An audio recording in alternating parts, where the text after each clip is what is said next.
Do pó de terras antigas, a história de uma família se desenrola. Uma família escolhida e querida pelo Deus de Abraão, o Deus de Isaac e o Deus de Jacó. Você foi abandonado no campo aberto, desprezado e deixado para perecer. No entanto, o Deus de Abraão passou por ali e, no seu sangue, falou: vida, viva. Ele estendeu seu manto sobre a sua nudez, lavou você, ungiu você e adornou você com sedas, ouro e joias, coroando você em esplendor.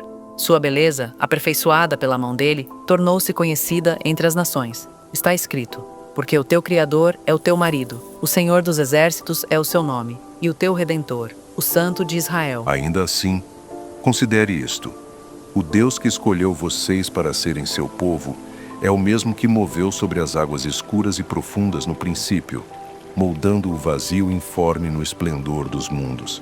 Foi ele quem chamou as baleias e peixes das profundezas, e dessas mesmas águas ordenou que as aves alçassem voo e enchessem os céus. E foi ele quem mergulhou no solo escuro e rico para formar Adão, feito à sua imagem e semelhança, o primeiro da humanidade. Em Ur dos Caldeus, ele encontrou Abrão, um homem de fé, e chamou-o de seu amigo. Através de Abrão, o Deus Todo-Poderoso começou a construir uma família.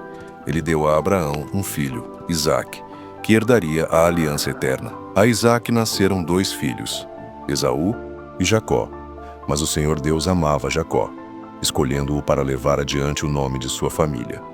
Foi Jacó a quem ele renomeou Israel, e através desse nome os filhos de Israel tornaram-se os filhos do Deus Todo-Poderoso, os israelitas. Através de Jacó, agora chamado Israel, Deus levantou 12 filhos, cada um uma pedra fundamental para as tribos de Israel.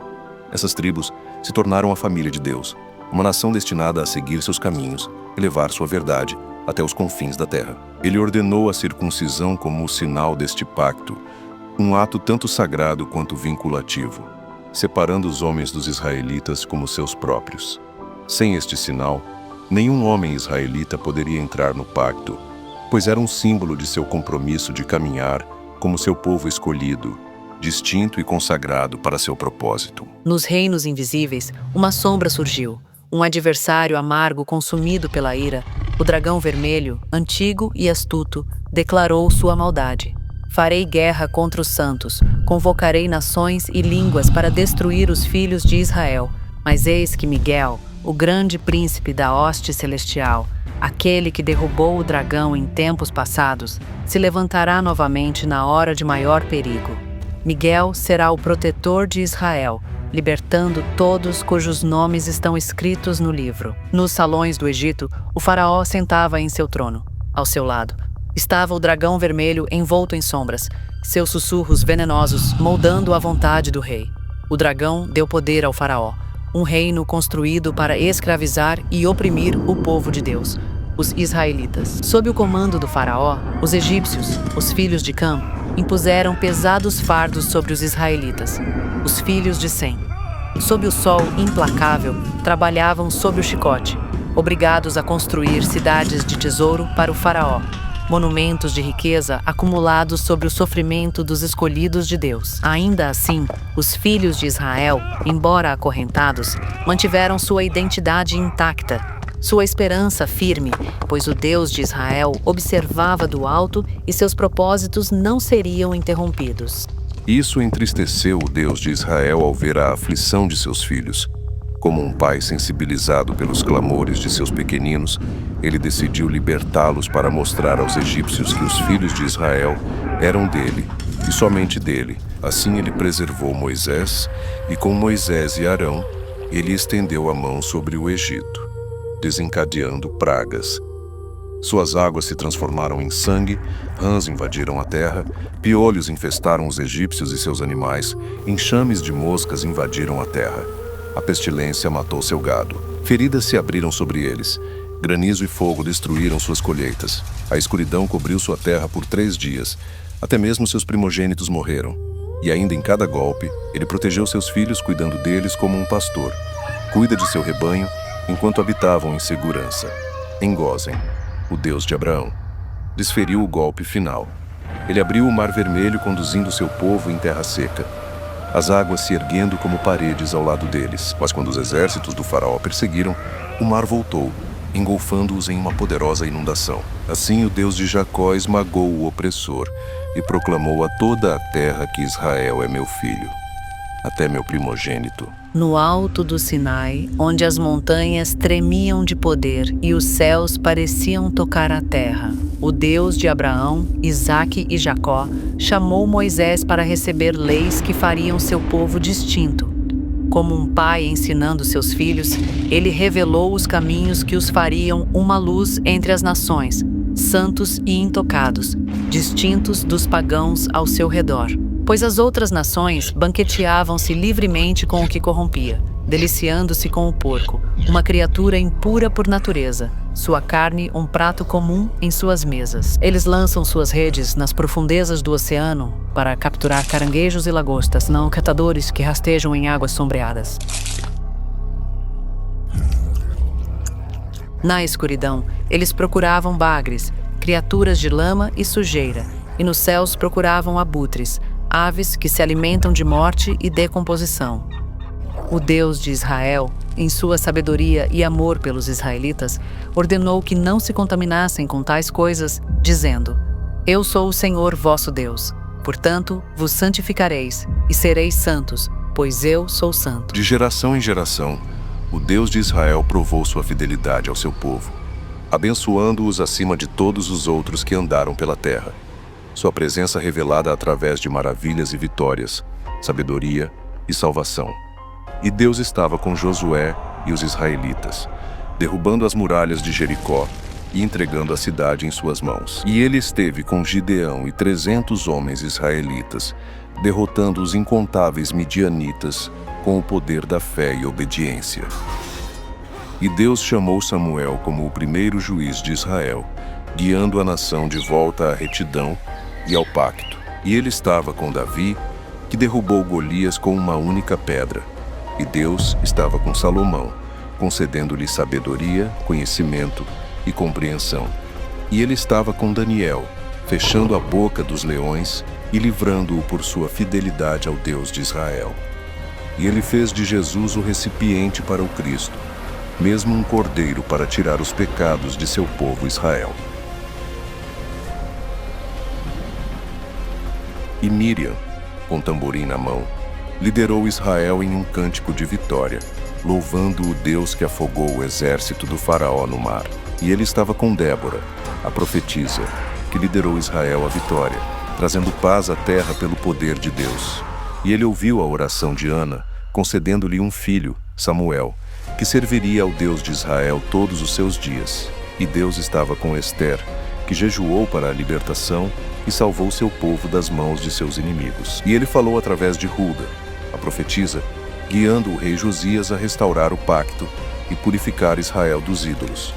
Assim, o Deus de Israel caminhou com seu povo, abençoando, libertando e chamando-os de seus. Mas, infelizmente, os israelitas caíram da glória, pois está escrito: Por tudo isto, ainda pecaram e não acreditaram nas suas obras maravilhosas. Eles haviam se afastado dele, aquele que os criou, e buscaram e adoraram outros deuses. Seu coração, antes cheio de alegria, agora carregava o peso da tristeza, pois sua noiva tinha buscado outros amantes. Eles se curvaram a Baal, elevando louvores a ídolos sem vida de pedra e madeira. Eles se voltaram para Astarote, entregando-se a rituais que profanaram a santidade de seu pacto. Ofereceram seus filhos a Moloque, lançando filhos e filhas nas chamas, um horror que perfurou o coração de seu pai. Eles adoraram Chemosh, buscando o favor de um Deus cego e impotente. As mulheres deles choraram por Tamuz, derramando lágrimas por outro Deus. Elas se voltaram para o sol em louvor e adoração. Eles buscavam a lua por libertação. O Deus de Israel estava aflito, seu amor desprezado e seu nome esquecido. Seu povo, a quem ele chamava de seu, havia se tornado uma nação de dura cerviz, perseguindo deuses que nem podiam ouvir nem ver. E ele disse: Eu voltarei meu rosto contra vocês, e vocês serão mortos diante de seus inimigos. Aqueles que te odeiam reinarão sobre ti, e fugireis quando ninguém vos perseguir. E assim aconteceu, nos dias do faraó Sisaque, que os egípcios saquearam o templo, despojando-o de seus tesouros reais, deixando a cidade ferida e seu povo em desespero. Nos dias do rei Senaqueribe, os assírios cercaram Jerusalém com um cerco implacável. Então veio o rei Nabucodonosor II com os babilônios, que sitiaram Jerusalém, e 11 anos depois voltou para destruir o primeiro templo, deixando-o uma ruína de cinzas. E assim está escrito: junto aos rios da Babilônia. Ali nos sentamos, sim. Choramos quando nos lembramos de Sião. Penduramos nossas harpas nos salgueiros no meio dela, pois ali aqueles que nos levaram cativos nos pediram uma canção. E aqueles que nos devastaram exigiram de nós alegria, dizendo: cantem-nos uma das canções de Sião. Como cantaremos a canção do Senhor em terra estranha? Então, os Seleucidas, sob Antíoco IV Epifânio, vieram e profanaram o templo sagrado, contaminando-o com ídolos e ofertas impuras. 2 vezes eles tomaram Jerusalém, deixando cicatrizes na cidade e em seu povo.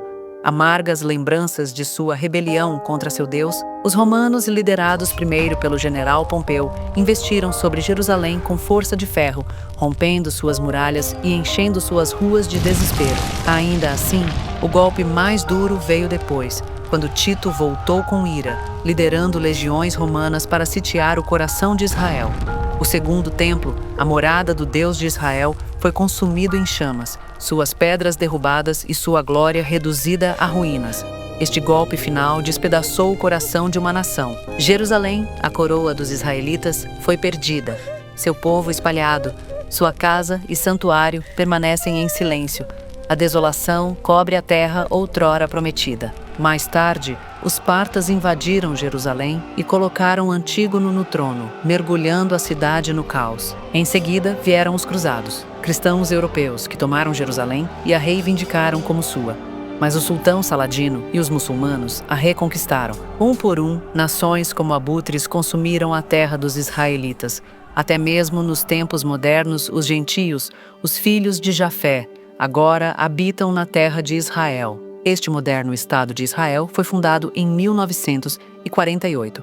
Os gentios vieram para a terra da Polônia-Rússia, Romênia, Hungria, Alemanha, pois está escrito: Deus engrandecerá Jafé, e ele habitará nas tendas de Sem, e Canaã será seu servo. E também diz que Jerusalém será pisoteada pelos gentios até que os tempos dos gentios se completem. Assim, as nações se levantaram, uma após a outra, para abater a terra de Israel.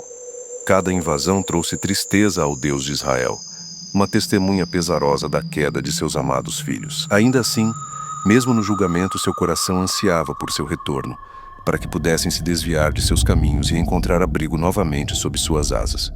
E em meio às cinzas, um remanescente dos fiéis chorava, enquanto olhava para as ruínas de Jerusalém, sua casa e o templo sagrado, e dizia: ó Deus, os gentios entraram em tua herança, teu templo sagrado profanaram, puseram Jerusalém em ruínas. Os cadáveres dos teus servos eles deram para serem alimento das aves do céu, a carne dos teus santos aos animais da terra. O sangue deles derramaram como água ao redor de Jerusalém, e não havia ninguém para enterrá-los. Tornamo-nos uma reprovação para os nossos vizinhos, um escárnio e zombaria para os que estão ao nosso redor.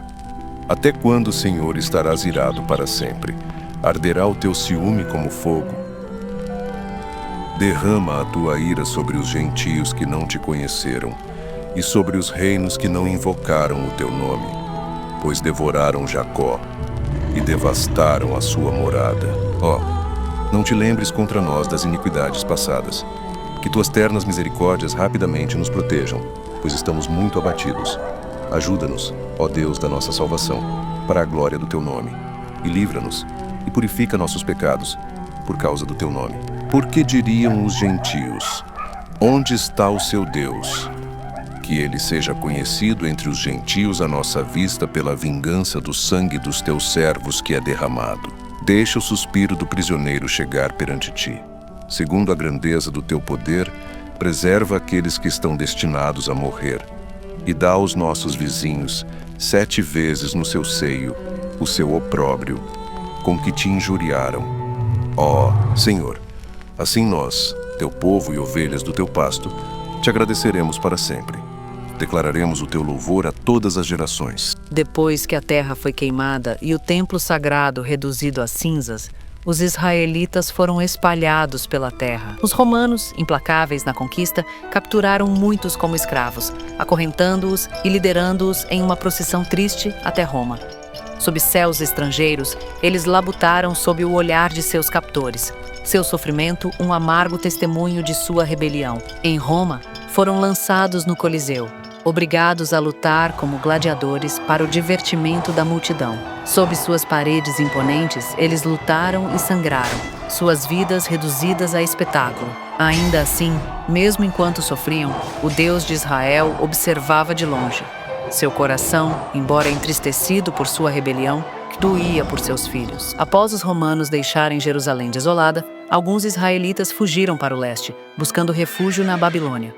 Atravessando desertos e rios, carregaram o peso de sua perda, estabelecendo-se em uma terra que outrora havia escravizado seus ancestrais. Após a queda de Jerusalém e a destruição do templo, outros foram capturados pelos árabes, os comerciantes de escravos muçulmanos, e forçados a atravessar o vasto Saara. Sob o sol escaldante e areias em movimento, foram levados para mercados do norte da África, em lugares como Marrocos e Egito, para serem vendidos como escravos. E Deus disse: Ó Jerusalém, Jerusalém, que matas os profetas e apedrejas os que te são enviados. Quantas vezes quis eu reunir os teus filhos, como a galinha reúne os seus pintinhos debaixo das asas, e vós não quisestes. Após a queda de Jerusalém e a destruição do templo, os israelitas foram espalhados por terras distantes, desde as ensolaradas costas da Ibéria até a Babilônia e o Egito. Onde quer que fossem, levavam a luz de sua herança, destacando-se em matemática, ciência, comércio e filosofia. Sua sabedoria enriqueceu Roma e Grécia, moldou o aprendizado na Espanha e no Marrocos, e avançou a medicina, trazendo cura para as nações. Sua influência ajudou a civilizar a Europa, lançando as bases para o progresso e o iluminismo. Mesmo no exílio, o favor do Deus de Abraão permaneceu, elevando-os à proeminência e abençoando as nações através de seus dons. Na terra agora conhecida como Gana, antes chamada a Terra do Ouro, os israelitas construíram um reino próspero. Eles lideraram o comércio de ouro e sal, transformando a região em um centro de riqueza e comércio. Sob sua liderança, o Império do Gana floresceu, influenciando os impérios do Mali e Songhai, onde reis israelitas governaram com sabedoria e justiça. Embora suas mãos prosperassem, seus corações se desviaram, esquecendo-se dele, pois seus corações se tornaram maus. E Deus disse: Mas isto lhes ordenei, dizendo: Obedeçam à minha voz, e eu serei o seu Deus. E vocês serão o meu povo, e andem em todos os caminhos que vos ordenei, para que vos vá bem. Mas eles não ouviram, nem inclinaram seus ouvidos, mas andaram nos conselhos e na imaginação de seu coração maligno, e foram para trás e não para frente.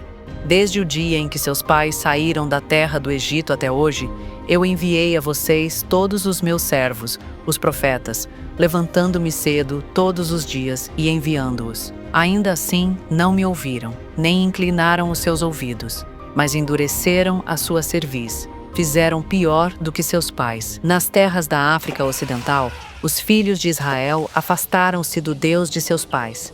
Eles se curvaram aos espíritos do túmulo, praticando o culto aos ancestrais e os ritos sombrios do vodú. Eles buscaram poder nas sombras, invocando os mortos em vez do verdadeiro e vivo Deus. O Deus de Israel observou com raiva e tristeza enquanto seus filhos se enredavam na escuridão, o pacto sendo deixado de lado para a adoração de ídolos e espíritos familiares. Assim, o dragão se ergueu mais uma vez, sussurrando às nações: Venham, vamos cortá-los para que não sejam mais uma nação, para que o nome de Israel não seja mais lembrado. Do norte, comerciantes islâmicos de escravos desceram como um fogo devorador, devastando vilarejos israelitas e capturando homens, mulheres e crianças. Os que suportaram a travessia enfrentaram um destino cruel: converter-se ao Islã ou morrer. Os muçulmanos e os cristãos tomaram conselhos astutos contra os israelitas. consultaram-se juntos com um só consentimento e estabeleceram fortalezas ao longo das costas da África Ocidental. Essas fortalezas de tristeza, conhecidas como castelos de escravos, surgiram do Senegal até as terras do atual Ghana. E além, o comércio de vidas israelitas se espalhou ainda mais em Senegal, Serra Leoa e Nigéria, à medida que postos de comércio adicionais e fortalezas transformaram a linha costeira em um centro de desespero. Nações europeias como Portugal, Grã-Bretanha, Países Baixos, Dinamarca, Noruega, França, Suécia e Brandemburgo, Prússia, estabeleceram domínio sobre esses postos avançados, alimentando os horrores da escravidão. As crianças de Israel foram instruídas a se converterem ao cristianismo ou enfrentar a morte. Aqueles que resistiram foram silenciados, e aqueles que se submeteram foram despojados não apenas da liberdade, mas também do seu Deus, da sua identidade e da sua cultura. Amarrados em correntes, os israelitas foram levados pelos mares para terras distantes, vendidos para o trabalho implacável em plantações e minas. Seu sofrimento alimentou a riqueza dos impérios. Os israelitas foram dispersos novamente, desta vez perdendo sua terra, Israel, nunca mais para voltar. A antiga profecia começou a se desenrolar. Uma sombra lançada há muito tempo nos dias de Abraão, quando o Senhor lhe falou, dizendo: Sabe com certeza que a tua descendência será estrangeira em uma terra que não é deles, e os servirá, e eles os afligirão. 400 anos. E novamente através de Moisés o aviso ecoou: E o Senhor te levará novamente ao Egito em navios, pelo caminho de que te falei, nunca mais o verás. E ali sereis vendidos aos vossos inimigos por servos e servas, e ninguém vos comprará. Este Egito da profecia não fala da terra antiga, mas de um novo Egito, até mesmo os Estados Unidos da América, com novos faraós. No ano 1619, a bordo de um navio chamado White Lion, os primeiros israelitas escravizados foram levados para a Virgínia. Assim começaram os 400 anos de aflição preditos a Abraão, uma amarga estação de tristeza para seus descendentes, os israelitas. Esta servidão, ao contrário do cativeiro de seus pais no Antigo Egito, foi mais amarga e completa. Os filhos de Israel perderam não apenas a sua liberdade, mas também o conhecimento do Deus de Abraão, o Deus de Isaque e o Deus de Jacó, seu pai. Despojados de sua identidade e cultura, já não eram chamados de israelitas. Sua herança foi apagada e seu nome esquecido. Este foi e para sempre permanecerá o maior holocausto na história do mundo, ceifando milhões de vidas israelitas em um horror inimaginável. Assumiram as práticas espirituais dos seus opressores, tornando-se cristãos e muçulmanos, distantes da aliança dada aos seus antepassados. A sua terra natal, Israel, sumiu da sua memória e foram renomeados com apelidos: africanos, pretos, negros, pessoas de cor, a palavra com N, macaco, sambo, índio ocidental, afro-americano. Todo nome se apegou a eles, menos o que era seu por direito de nascimento: israelitas. Eles passaram do candelabro de 7 braços, um símbolo de vida e verdade, para a cruz, um símbolo de morte. Perderam sua terra natal, Israel, onde cada homem vivia em segurança sob sua videira e figueira, e, em vez disso, vagaram na sombra de seus opressores. Uma vez, eles celebraram os dias sagrados de seu pai, o Deus de Abraão, o Deus de Isaque e o Deus de Jacó, regozijando-se na Páscoa, na festa dos tabernáculos, nas luas novas e nos sábados. Agora, essas festas sagradas estão abandonadas. Eles abandonaram suas cores sagradas, vermelho, branco, púrpura e azul, dadas a eles pelo Deus de Israel, pelo preto, vermelho, dourado e verde de Babilônia, permitindo que outras nações roubassem suas cores sagradas e sua identidade. Eles trocaram a vida pela morte, a verdade pelas mentiras, abandonando os caminhos de seu Deus para seguir as trilhas dos pagãos. As festas sagradas foram substituídas pelos feriados dos falsos deuses. Celebram o Natal, uma tradição pagã, e o Halloween, uma noite de morte e escuridão. Continuam a fazer bolos para a Rainha do Céu, agora disfarçada como a Páscoa. Eles se tornaram como mortos-vivos, acorrentados pelo espírito do Egito e cegos pelas mentiras do cristianismo. Não mais são enriquecidos pelo espírito de verdade, que flui apenas de seu Pai, o Deus de Israel. Por falta de conhecimento, eles se tornaram servos do dragão. Vá e proclame estas palavras em direção ao norte, e diga: Volta, ó Israel rebelde, diz o Senhor, e não farei cair a minha ira sobre você, pois eu sou misericordioso, diz o Senhor, e não manterei a ira para sempre. Apenas reconhece a tua iniquidade, que transgrediste contra o Senhor teu Deus, e dispersaste os teus caminhos aos estranhos debaixo de toda árvore verde. E não obedecestes a minha voz, diz o Senhor. Voltai, ó filhos rebeldes, diz o Senhor, pois eu estou casado convosco. Felizmente, porque sua misericórdia dura para sempre, ele não os deixou sem esperança. Nesta era atual, há um grande e santo altar para dar luz neste tempo de escuridão. Nesta geração, Deus levantou seu servo, o ancião Shadrach, para restaurar seu nome, sua verdade e sua cultura. Por décadas, o Israelite Nation Worldwide Ministries tem sido um refúgio para os verdadeiros israelitas, um portal para os filhos de Jacó e uma luz para os gentios. De sua fortaleza na fronteira do Egito espiritual, ela se erige como cumprimento das palavras do profeta Isaías. Naquele dia haverá um altar ao Senhor no meio da terra do Egito, e uma coluna na sua fronteira ao Senhor, e será por sinal e testemunho ao Senhor dos exércitos na terra do Egito. Que o seu santo nome seja honrado, pois nele está o poder para restaurar o seu povo. O Deus de Israel deu ao seu povo um nome específico para invocar, um nome que não muda através de todas as gerações. Chegou a hora de buscá-lo em verdade, usando o nome que ele declarou a Moisés na sarça ardente. E Moisés disse a Deus: Eis que, quando eu vier aos filhos de Israel e lhes disser: O Deus de vossos pais me enviou a vós, e eles dirão a mim: Qual é o seu nome? O que devo dizer a eles?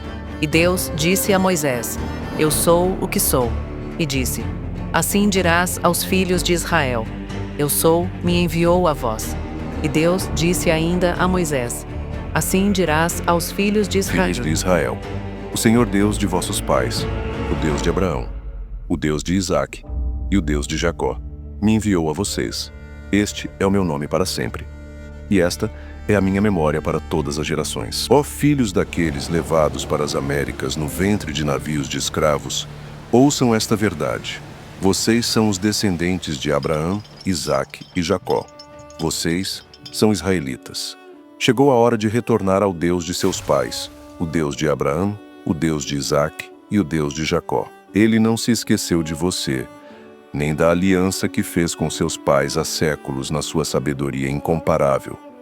O rei Salomão previu um tempo em que seu povo habitaria nas terras de seu cativeiro, com um coração cheio de compreensão. Ele orou estas palavras: Se eles pecarem contra ti, pois não há homem que não peque, e tu te irares com eles, e os entregares ao inimigo, de modo que os levem cativos para a terra do inimigo, longe ou perto. Ainda assim, se caírem em si, na terra para onde foram levados cativos, e se arrependerem, e fizerem súplica a ti na terra, daqueles que os levaram cativos, dizendo: Pecamos e agimos perversamente, temos cometido maldade. E assim retornamos a ti com todo o nosso coração e com toda a nossa alma na terra de nossos inimigos que nos levaram cativos. E oramos a ti, em direção à nossa terra, que deste aos nossos pais, a cidade que escolheste e a casa que construí para o teu nome. Então ouve a sua oração e a sua súplica nos céus, o teu lugar de habitação, e mantém a sua causa, e perdoa o teu povo que pecou contra ti, e todas as suas transgressões nas quais transgrediram contra ti, e dá-lhes compaixão diante dos que os levaram cativos, para que tenham compaixão deles, pois são o teu povo e a tua herança, que tiraste do Egito, do meio da fornalha de ferro. Que os teus olhos estejam abertos à súplica do teu servo e à súplica do teu povo Israel, para ouvi-los em tudo o que te pedirem. Pois tu os separaste dentre todos os povos da terra para serem a tua herança, como falaste pela mão de Moisés teu servo, quando tiraste nossos pais do Egito. Ó Senhor Deus,